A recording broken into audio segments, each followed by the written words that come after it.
Welcome back to the Leap to Caregiver Success Empowerment Program, empowering your 12 and under child to overcome significant emotional and behavioral challenges. I'm A.J. McMahon, and I'm excited to be here with you to continue this series.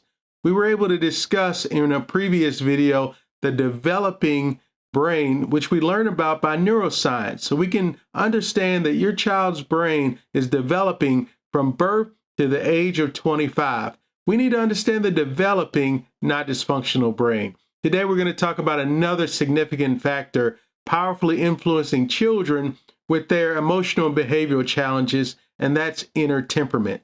In 1956, the New York longitudinal study spanned several decades. It was a study on children to understand what motivated them to behave in different ways independent of their environment.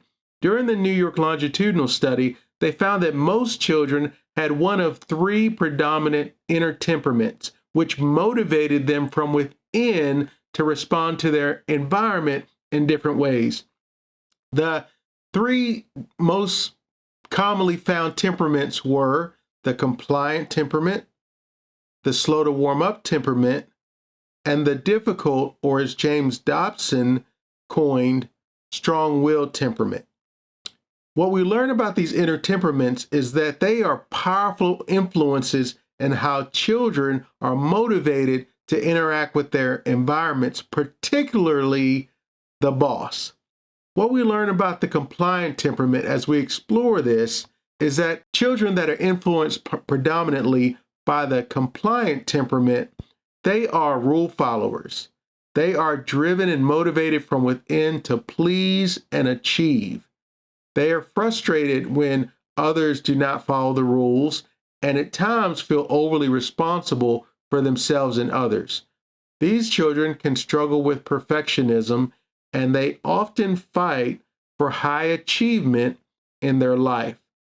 Children that are motivated predominantly with the compliant temperament, they want to please the boss.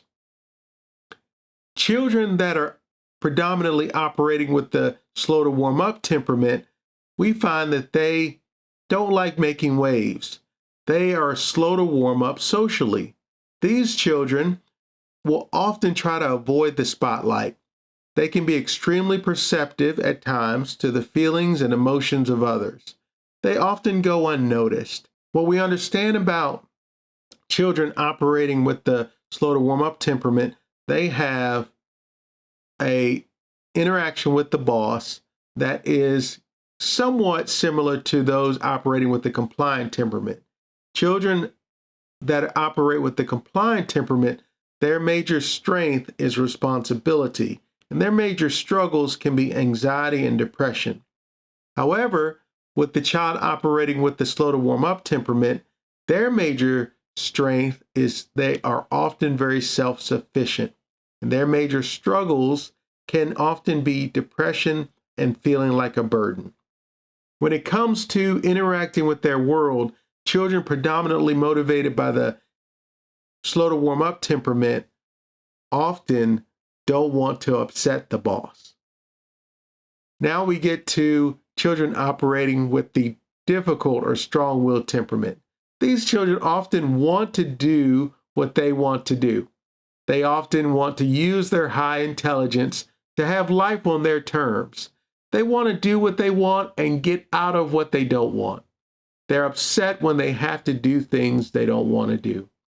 They often lack motivation concerning the things they should do. And children that operate predominantly from the strong-willed temperament march to the beat of their own drum. The strength of children operating predominantly with the strong-willed temperament is their independence.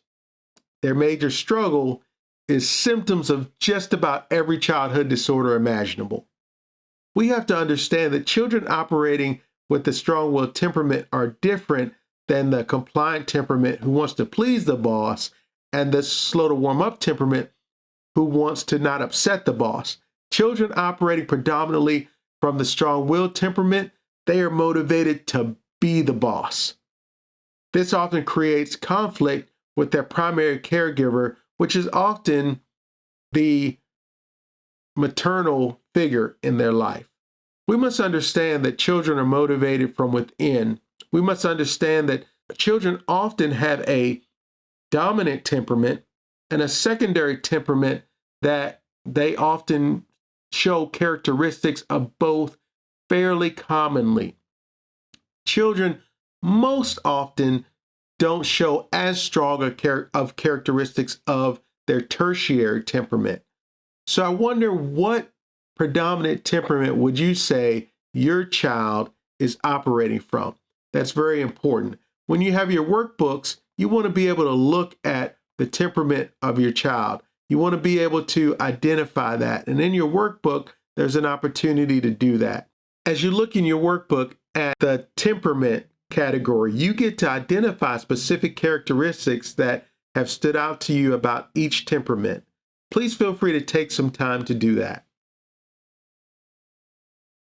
Also, in your workbook, when you're thinking about real life examples, you get an opportunity to identify what these different characteristics of the inner temperaments, therefore the inner motivations, how they might display in your child's interactions with their environment, and particularly the bosses in their life.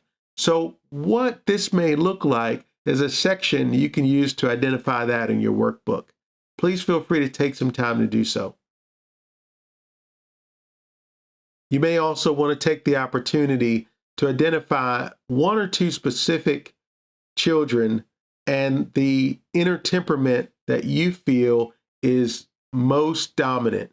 So what observations of behavior and motivation within your child or children in regards to inner temperament do you notice?